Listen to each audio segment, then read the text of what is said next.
Fala galera, e aí, tudo bom? Então, hoje nós vamos fazer as resoluções das questões da prática, certo? Então, vocês têm lá, primeira questão lá da prática. O que aconteceu com a solução? Qual foram as temperaturas, né? Qual foram as temperaturas que nós utilizamos? As temperaturas que nós utilizamos foram 26 graus Celsius na primeira amostra, certo? 26 graus Celsius com a água em temperatura ambiente. Na segunda amostra, a água estava em água gelada, então a temperatura foi marcada lá 4,5 graus Celsius. E na terceira, a água foi o quê? A água estava quente e foi aquecida até 55 graus Celsius. Então, a resposta da primeira questão é qual foi a temperatura. Então, a temperatura foram 26 graus Celsius, 4,5 graus Celsius e 55 graus Celsius. Muito bem. Na segunda questão, ele pergunta o quê? Qual a temperatura se dissolveu melhor o açúcar? Olha, pessoal, o açúcar ele se dissolveu melhor em uma temperatura maior. Então, qual foi o copo que teve maior temperatura? Foi a amostra 3, que foi de 55 graus Celsius. Então, essa foi a temperatura que o açúcar se dissolveu melhor. Muito bem. Terceira questão. O que se pode concluir sobre a capacidade de um líquido dissolver uma quantidade grande de materiais? Bem, olha só. Nós estamos vendo que solubilidade e coeficiente de solubilidade. Então, existe uma quantidade máxima que eu posso dissolver esse líquido, certo? Beleza. Que quando é atingida essa capacidade, o líquido não consegue mais dissolver aquele soluto. Ou seja, existe uma quantidade máxima que um determinado líquido consegue dissolver um determinado soluto. Isso daí chama-se coeficiente de solubilidade. Quando atinge esse coeficiente de solubilidade, o líquido não vai mais conseguir dissolver aquele meu sólido, certo? Assim que atingir a capacidade máxima. Quarta questão. Como podemos aumentar a capacidade de solubilidade de um sólido em relação a um líquido? Bem, o que é que eu posso fazer? Eu vou aumentar a temperatura. Quando eu aumento a temperatura, esse sólido geralmente ele é dissolvido melhor no líquido, certo? Como nós vimos lá no experimento, o açúcar se dissolveu melhor em alta temperatura.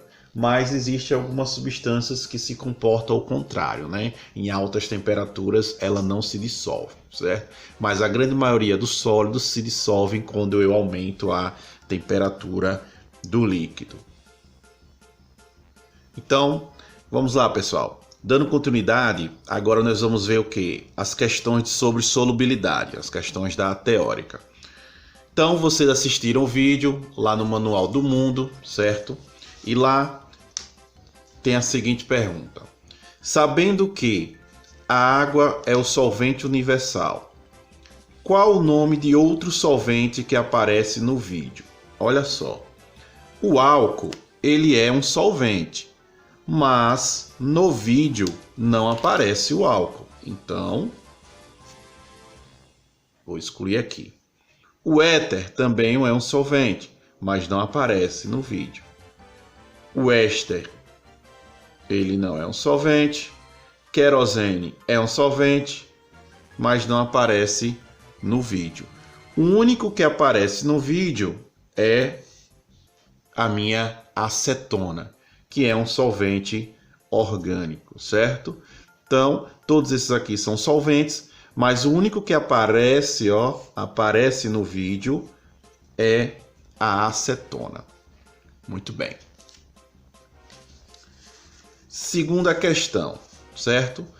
Quais desses fatores influenciam na solubilidade? Esse ficou fácil, né? Olha só, o único desses fatores que podem alterar a solubilidade de um líquido vai ser quem, ó? A temperatura. A pressão não influencia na solubilidade. A superfície de contato também não. Ah, professor, o que é superfície de contato? Superfície de contato é a área em que as moléculas vão estar em contato. Isso não tem nada a ver com solubilidade. Vai ser um outro assunto que nós vamos estudar lá na frente. Osmose. Osmose não tem nada a ver com solubilidade. Nós vamos estudar depois. E volatilidade. Também não. Volatilidade é o quê? É a capacidade de um líquido de evaporar com facilidade. Isso também não tem nada a ver com a solubilidade. Então, o único desses fatores aqui que pode influenciar vai ser a temperatura, ok? Vamos lá, dando continuidade ao nosso vídeo, na terceira questão nós temos a seguinte pergunta: qual o valor do coeficiente de solubilidade do cloreto de sódio, NaCl, em 100 gramas de água? Bem, nós vimos que lá no vídeo que o coeficiente de solubilidade, certo? Vai ser 36 gramas por 100 gramas de água. O que é que isso significa? Significa que 100 gramas de água só consegue dissolver 36 gramas de sal. Então, se eu tiver aqui no recipiente aqui, ó, se eu tiver aqui, ó, 100 gramas de água, que é a mesma coisa que ml, por causa da densidade da água, então 100 ml de água, e se eu colocar aqui 36 gramas de sal, certo, ó, 36 gramas de sal, esse sal vai estar totalmente dissolvido, certo? Se eu acrescentar mais 1 graminha de sal, a água não vai conseguir mais dissolver esse sal. Beleza? Quarta questão. Vamos lá.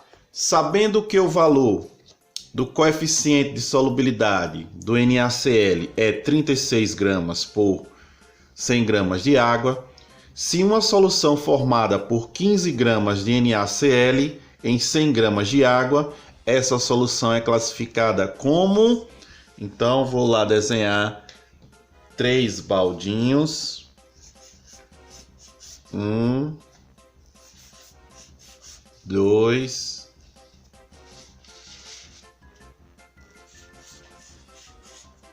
3 baldinhos, certo? Ok.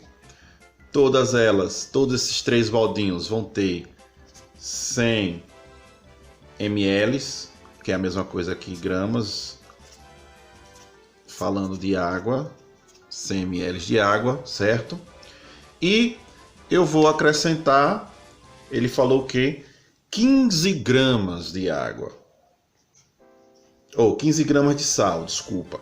Quando eu acrescento aqui 15 gramas de sal, a capacidade da água é dissolver 36. Então, se eu coloquei apenas 15, então a água ainda consegue dissolver 36 menos 15 vai dar 21. Então a água consegue ainda dissolver 21 gramas desse sal. E essa solução aqui, como não atingiu, ou seja, 15 gramas é menor que 36, não atingiu o coeficiente de solubilidade, então essa solução é considerada o que, ó? Insaturada, porque não atingiu o valor do coeficiente de solubilidade. Imagine, na terceira questão, 36 gramas. Se 36 gramas eu vou colocar aqui, quando atinge, é exatamente igual ao coeficiente de solubilidade, eu digo que essa solução ela é saturada. saturada, certo? Então, ó, quando o valor for menor, que no caso aqui é 15, eu chamo de insaturada, porque ainda não atingiu. Quando o valor for 36, esse valor ultrapassou, ou esse valor é igual ao coeficiente. Então, quando é igual, é saturada. E se eu colocar algo a mais? Sei lá, vou botar aqui 60 gramas de sal. Quando eu coloco 60 gramas de sal, o que vai acontecer? A água só vai conseguir dissolver 36 gramas. Então, irá sobrar, ou seja, vai aparecer aqui, ó, um corpo de fundo. E esse corpo de fundo vai ser a conta 60 menos 36, que nesse caso vai dar o quê? 24 gramas. Então, não vai dissolver 24 gramas desse sal. Então, se o coeficiente de solubilidade é 36, o que eu colocar a mais vai ser corpo de fundo. Que nesse caso aqui eu coloquei 24 gramas a mais, então vai aparecer aqui. A água não vai conseguir dissolver esse sólido. Então vamos lá, galera. Dando continuidade aqui, eu tenho aqui na quinta questão. Sabendo que o valor do coeficiente de solubilidade do NaCl é 36 gramas por 100 gramas de água,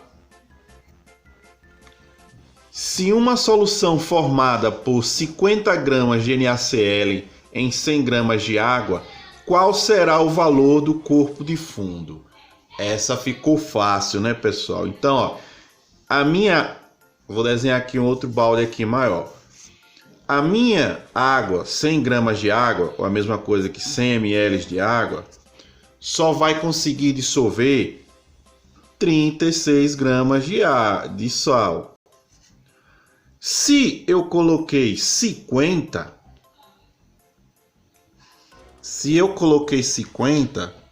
então vai aparecer aqui o meu corpo de fundo. E ele está perguntando qual é essa massa aqui. É muito simples. É só pegar os 50 gramas menos o coeficiente, que é 36. 50 menos 36. Então o valor do corpo do fundo vai ser de 14 gramas. Então a resposta aqui vai ser 14 gramas, certo? Então, só para recapitular aqui, para vocês não esquecerem, certo? Então, olha só aqui. Se o valor for menor que o número do coeficiente de solubilidade, a minha solução é insaturada. Se for exatamente igual, a minha solução será chamada de saturada. E se a massa ultrapassar o meu coeficiente de solubilidade, então minha solução vai ser uma solução supersaturada. E a quantidade que passar a mais vai aparecer aqui no corpo de fundo, certo? Muito obrigado pela atenção de vocês e até a próxima semana.